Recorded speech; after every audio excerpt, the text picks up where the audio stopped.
최근 들어서 가장 많이 듣게 되는 여러 가지 단어들이 있는데, 우리가 만나면서 그리고 또 비춰지는 모습들, 이런 것들을 통해서 많이 듣게 되는 단어 중에 하나가 바로 포기라는 단어입니다. 유독 이 코로나 블루 시대, 그러니까 질병으로 인해서 또 전염병으로 인해서 온 국민과 또 전 세계가 아파서 신음하는 지금, 이 아파서 신음하는 소리와 더불어서 우리에게 가장 많이 들리는 소리와 그리고 마음은 포기라는 단어라는 것입니다. 아마 우리가 살아가면서 포기라는 이것을 선택하는 이유는 아마도 내 앞에 닥쳐진 문제가 더 이상 내 힘으로 해결할 수 없음을 직감할 때 아마 포기라는 것을 우리가 선택하게 될 것입니다. 환경이 주는 어떤 절망감이라든지 또 그 환경을 뛰어넘거나 극복하지 못해서 찾아오는 상대적인 박탈감, 그리고 또 스스로가 부족해 보이는 절망감 등 이런 것들이 쌓이고 쌓여서 포기라는 것들을 만들어낸다는 것입니다.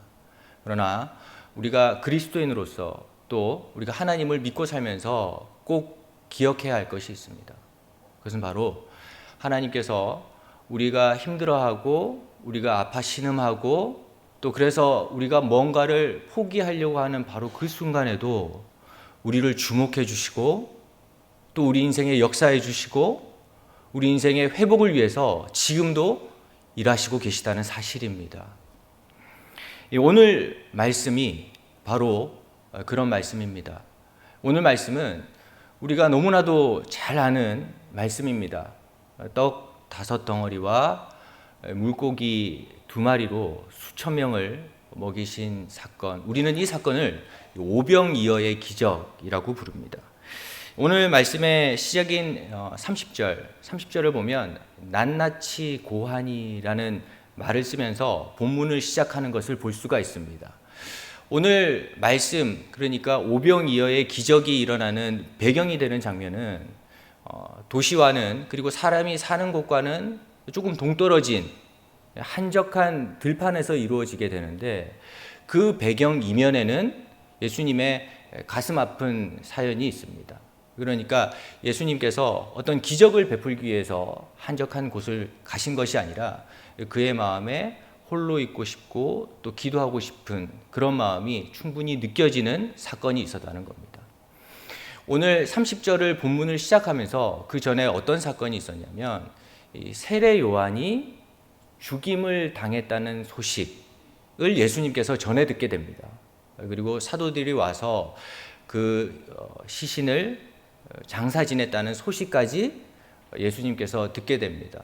그러니까 메시아의 길을 예비해 주던, 자신의 길을 예비해 주던 그 세례 요한의 죽음의 소식을 듣고 난 이후에 사도들이 와서 30절과 같이 낱낱이 고하니, 낱낱이 듣고 난 다음에 예수님께서 32절 말씀을 보시면 배를 타고 한적한 들판으로 가시게 됐다는 겁니다. 예수님의 마음이 짐작이 됩니다. 그러니까 어쩌면 의도적으로 한적한 곳을 찾았으리라는 생각이 들기도 합니다. 그런데 안타깝게도 사람들이 그 떠나시는 예수님을 보고 그 예수님을 가만두지 않습니다. 예수님을 쫓아가고 또 예수님을 만나기 위해서 수많은 군중들이 한적한 곳으로 가고 있는 그 예수님 곁으로 다시 몰려들게 됩니다. 어떤 감정의 자유조차 없어 보이는 예수님, 그 예수님을 보고 있노라면 또 가슴 한편 먹먹해지기도 합니다. 우리 인생도 마찬가지입니다. 우리가 자녀를 양육하고 또 나이가 들어가면서 원치 않는 아픔들, 그리고 우리가 극복하지 못할 것 같은 아픔들을 겪을 때가 있습니다. 기뻐할 수 있지만 나의 기쁨으로 인해서 슬퍼할 누군가를 위해서 기쁨을 참아야 될 때도 있고, 가슴이 무너질 정도로 슬픔이 찾아오지만 나의 슬픔을 보고 누군가 실망하고 좌절할 그 모습 때문에 무거운 책임감을 안고 우리가 그 감정을 숨겨야 될 때도 있습니다. 아마 그럴 때라면 가슴이 무너지고 그야말로 모든 것을 내려놓고 홀로 있고 싶은 마음이 들지도 모르겠습니다. 그런데 오늘 말씀을 보면 우리의 생각과는 전혀 다른 예수님의 모습을 볼 수가 있습니다. 우리라면 우리의 삶의 무게들이 우리의 마음과 가슴을 짓누르기 시작하고 그 시간들이 오랫동안 지나가게 돼서 우리로 하여금 삶의 무게로 다가온다면 그것들을 향해서 불평하거나 또 마음 아파할 텐데, 예수님께서는 자기를 찾아오는 군중들, 사람들, 홀로 있고 싶고 하나님과 교제하고 싶은 바로 그 시간조차 빼앗기는 것만 같은 그런 상황이 찾아왔을 때 오히려 그 사람들의 마음을 위로하고 그 사람들의 마음을 긍휼로 바라봐 주시더라는 것입니다. 34절 말씀입니다. 예수께서 나오사 큰 무리를 보시고 그 목자 없는 양 같음으로 인하여 불쌍히 여기사 이에 여러 가지로 가르치시더라. 오늘만큼은 예수님께서도 아마 홀로 있고 싶으셨을 텐데 오늘 말씀을 보면 그럼에도 불구하고 예수님께서는 우리를 향해서 긍휼의 마음을 가지고 계시더라는 것입니다. 예수님을 찾아온 그 사람들의 삶의 애환, 그리고 가슴에 들어있는 아픔들, 이런 아픔들을 스쳐 지나가는 것이 아니라 오히려 그 마음 하나하나를 감찰하시고 그들의 인생을 주목하시고 그들의 인생을 긍휼로 바라봐 주시더라는 것입니다. 예수님의 기적을 보면 그래서 기적만 보이는 것이 아니라 예수님의 기적이 있는 곳에는 항상 예수님의 마음이 따랐던 것 같습니다. 우리를 향한 긍휼의 마음과 또 우리를 향한 사랑의 마음과 또 우리를 선한 길로 인도하고 싶어 하시는 그 인도자의 마음. 예수님의 긍휼하심으로 오늘 말씀을 빌리자면 불쌍히 여기심으로 많은 사람들이 그 자리에서 위로를 얻고 또 병고침을 받습니다. 그런데 바로 이때 더욱 안타까운 일이 생기게 됩니다. 아직 예수님의 사역이 끝난 것이 아닙니다. 아직 한참을 고침받아야 할 사람들이 남아있고 또 한참을 위로받아야 할 사람들이 남아있는데 그만 해가 저물어 버리고, 더더욱 안타까운 것은 해가 저무는 동안 그 수많은 사람들이 밥을 먹지 못하고 굶은 채로 그 자리를 지키고 있었다는 것입니다. 여기서는 도저히 떡의 문제를 해결할 수가 없습니다. 그러니까 문제는 존재하는데 제자들로서는 답을 찾을 수 없는 상황. 해결해야 될 장애물은 존재하는데 힘이 남아있지 않는 상황. 그 상황이 바로 오늘 말씀의 상황이라는 것입니다. 이런 상황에서 가장 하기 쉬운 방법이 있습니다. 그러나 이런 상황에서 절대로 하면 안 되는 선택이 있습니다. 그것은 바로 포기입니다. 문제가 찾아왔을 때 가장 쉽게 해결할 수 있는 방법이자 하지만 가장 늦게 선택해야 되는 것이 바로 포기입니다. 그런데 이 제자들이 금세 포기를 선택하는 것을 볼 수가 있습니다. 36절 말씀입니다. 무리를 보내어 두루 촌과 마을로 가서 무엇을 사 먹게 하옵소서.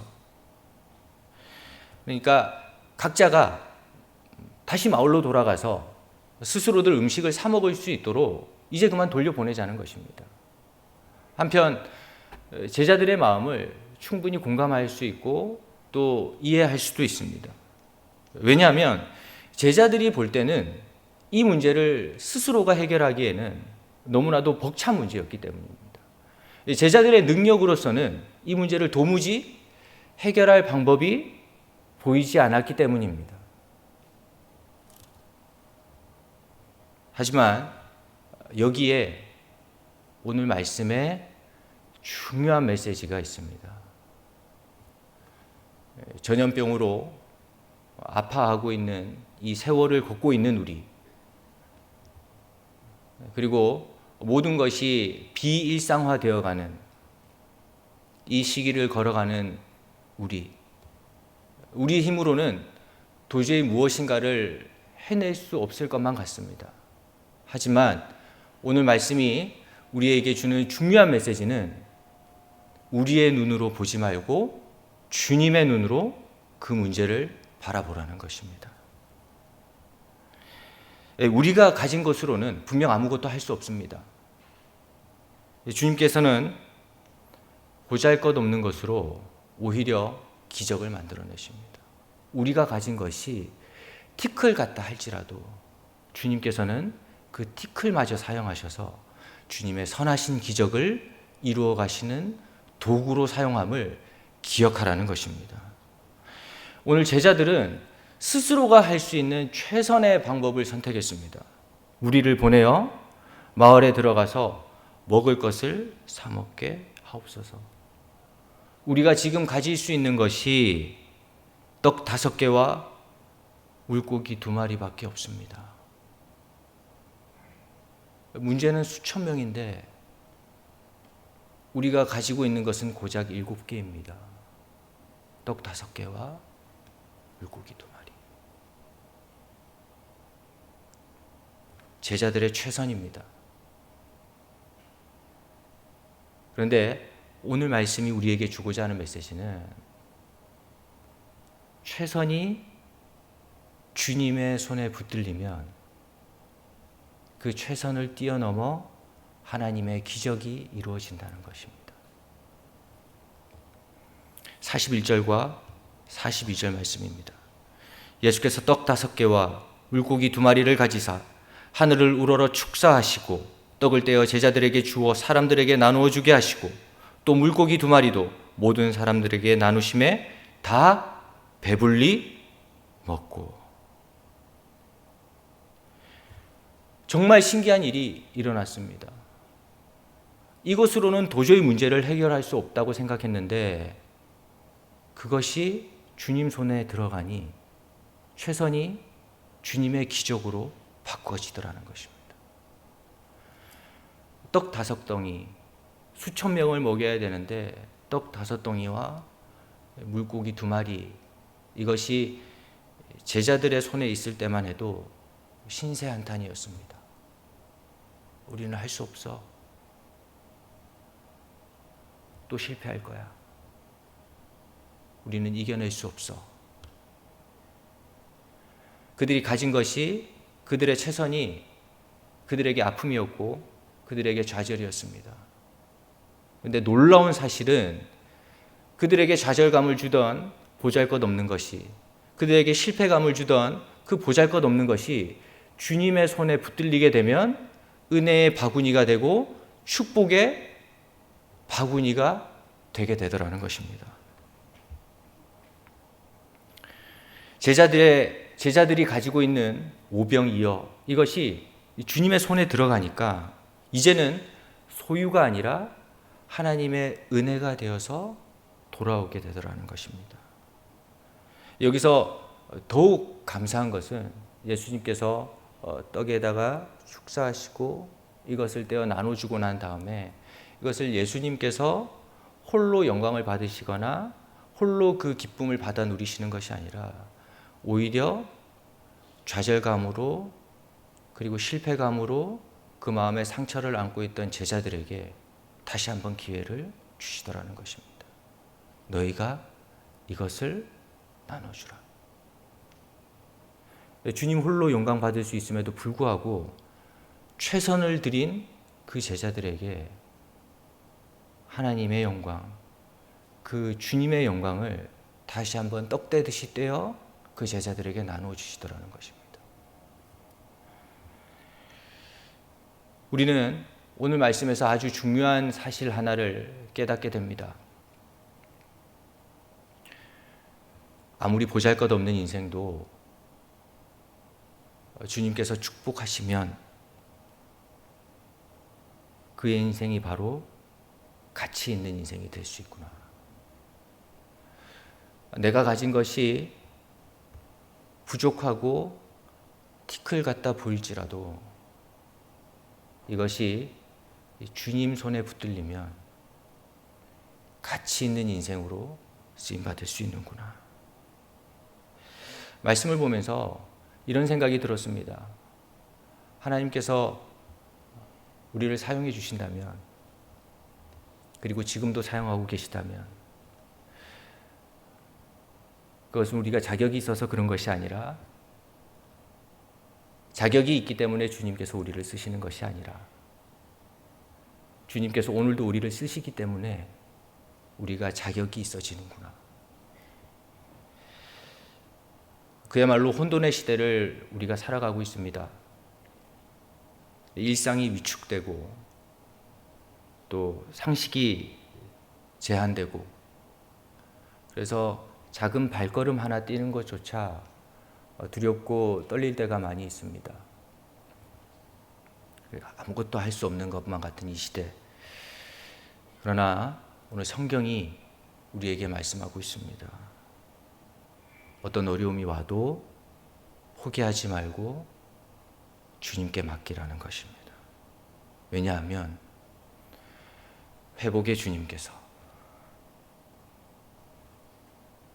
풍성히 만드시는 그 주님께서 오늘도 우리의 삶을 주목하시고 또 우리와 함께 하시기 때문입니다. 우리가 그 믿음으로 살아가는 것, 그 은혜를 주실 그 주님을 신뢰하면서 살아가는 것, 이것이 오늘 말씀을 통해 우리에게 주시는 하나님의 뜻이고, 우리가 그렇게 살아갈 때에 회복의 주님께서 우리의 인생에 주님의 길을 여시고 주님의 기적을 베푸시고 우리를 향해 약속하셨던 그 선하신 약속을 이루어 가시는 놀라운 은혜를 베풀어 주실 것입니다. 우리가 오늘 말씀을 듣고 또 청년교회 헌신 예배를 드리는데 그 주님을 신뢰하고 또 오병이의 사건을 기억하고 또 하나님이 어떤 분이신지 회복의 하나님을 기억하셔서 날마다 순간마다 하나님의 풍성한 은혜를 누려받으시는 하나님 백성 되시기를 간절히 바랍니다. 고맙고 감사하신 주님, 오늘도 말씀을 통해서 이 혼란의 시절을 우리가 어떻게 살아가야 하는지 가르쳐 주셨사오니,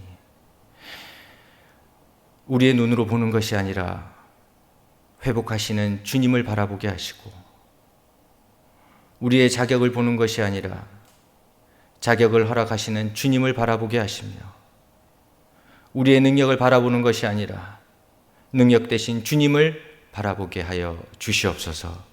감사드리며 예수님의 이름으로 기도드립니다.